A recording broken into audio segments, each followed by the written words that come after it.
आजकल रुबाब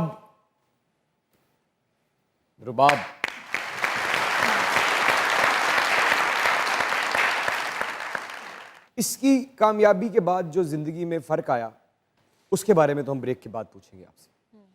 लेकिन जिसकी वजह से जिंदगी में इतने बड़े बड़े फर्क आए, वो परफॉर्मेंस अगर मजाक रात के सेट पे परफॉर्म नहीं होगी तो लोग मेरा गिरेबान पकड़ेंगे।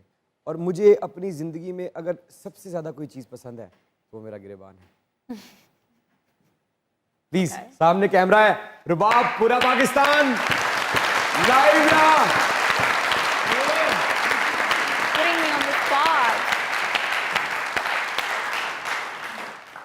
So, which one you want me to do?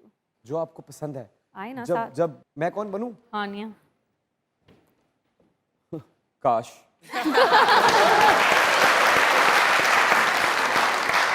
हानिया हमारी क्या जबरदस्त अदाकारा है और हानिया इस वक्त सिर्फ यहाँ नहीं पूरी दुनिया में।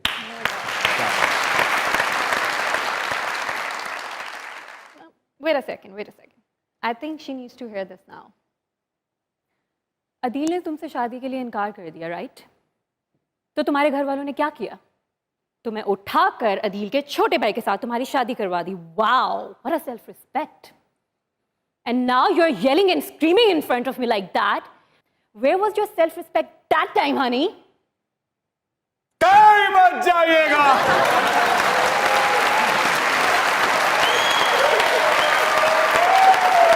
यही रहिएगा क्योंकि दुनिया न्यूज पे मौजूद है नईमा भट्ट और आप लोग देख रहे हैं सबसे आगे सबसे तेज दुनिया न्यूज पे अपना फेवरेट लेट नाइट शो जिसे कहते हैं मजाक रात। Keep on watching, don't go anywhere.